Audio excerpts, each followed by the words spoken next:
Baik, selamat pagi Ibu-Ibu semua. Hari ini kita akan mulai untuk kontrak perkuliahan untuk mata kuliah asuhan pada bayi balita dan anak prasekolah. Jadi sebelumnya mohon izin saya kirimkan video untuk kontrak perkuliahan ini.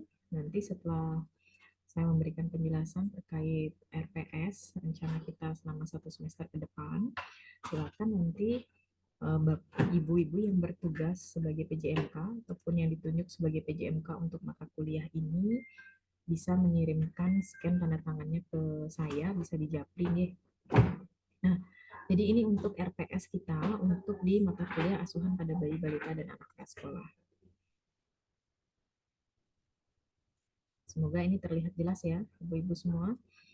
Jadi untuk di mata kuliah ini ada 3 SKS, di mana 3 SKS ini kita tempuh dengan 2 teori dan satu teori dan 2 praktek ya, Ibu. Jadi untuk di mata kuliah ini itu kita tempuh dengan 1 teori dengan seminar dan 1 praktek dengan praktek lab dan praktek klinik.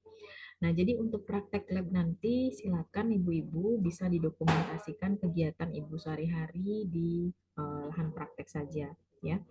Jadi silakan ibu-ibu yang sambil bekerja sambil dicek misalnya hari ini ada kuliah untuk praktek lab asuhan bayi balita misalnya tentang DDST atau tumbuh kembang. Jadi silakan ibu mendokumentasikan pada saat ibu melakukan kegiatan untuk di DST tersebut. Jadi disesuaikan. Jadi untuk praktek labnya silakan ibu menyesuaikan ya. Jadi tidak perlu ke kampus untuk khusus praktek lab. Jadi untuk praktek labnya kita sudah langsung ke kasus nyata.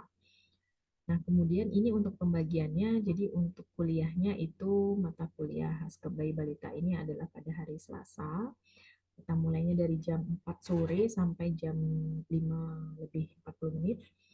Itu setiap hari Selasa dan hari Jumat. Nah, jadi Selasanya itu adalah seminar, kemudian hari Jumatnya adalah praktik. Jadi ini bisa praktik mandiri ya, Ibu-ibu semua. Jadi silakan untuk praktek mandiri dan mendokumentasikan pada logbook yang sudah terlampir pada rubrik penilaian di RPS ini. Nah, jadi untuk di mata kuliah ini ada 3 tugas ya, Bu. Jadi ada tugas mandiri ya, karena ini dalam bentuk seminar dan ada tugas mandiri. Jadi ada 3 tugas yang diselesaikan sampai waktu 16 minggu ke depan ya, Bu ya, sampai 1 semester.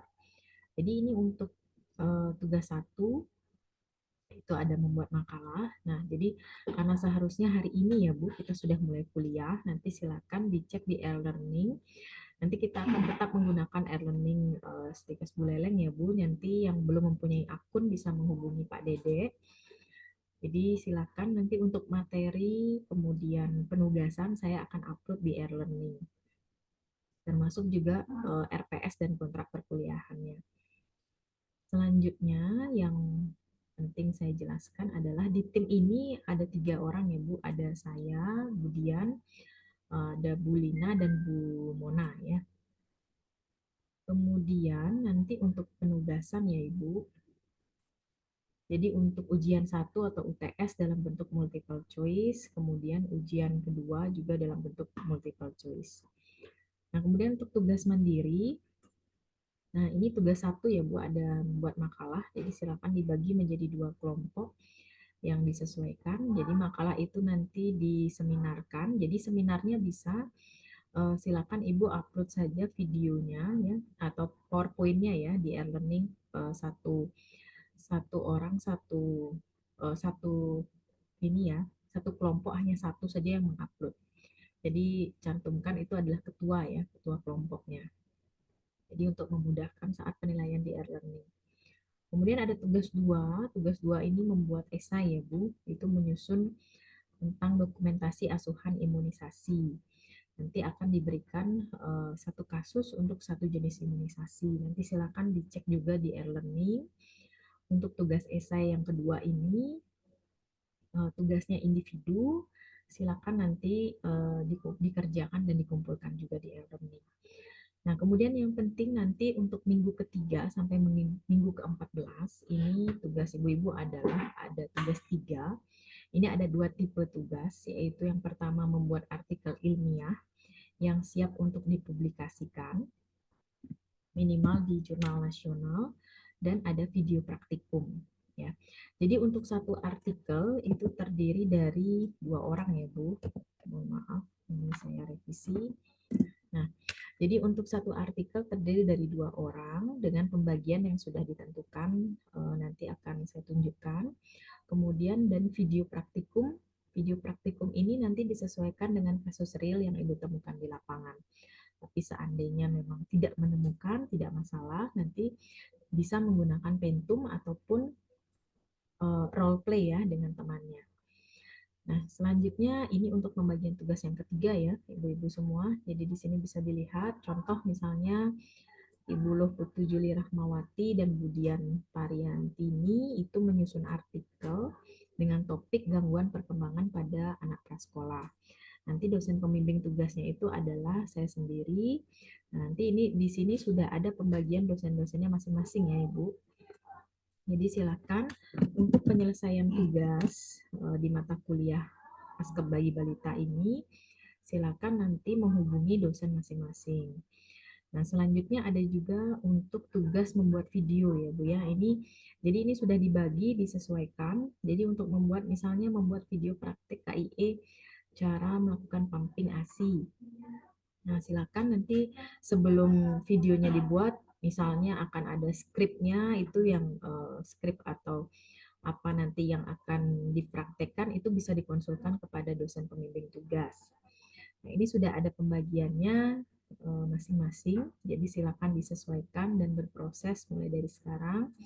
Dan ini nantinya silakan diupload di e-learning juga. Nanti ibu-ibu yang saya ingatkan lagi kalau yang belum memiliki akun di e-learning bisa minta akunnya ya, bisa membuat atau mendaftarkan akun e-learningnya dengan menghubungi Pak Dede. Nanti saya akan share untuk kontaknya Pak Dede di WA Group nih. Jadi ini untuk rubrik penilaian di RPS. Kemudian di sini juga ada untuk kisi-kisi soal ya Bu. Jadi kisi-kisi soal di sini sudah jelas.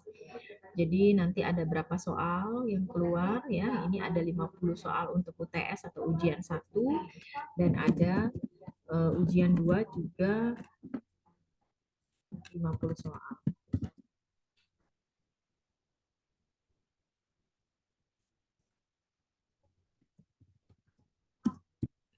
Baik, mungkin itu ya Ibu-ibu yang bisa saya sampaikan ya untuk kontrak perkuliahan hari ini.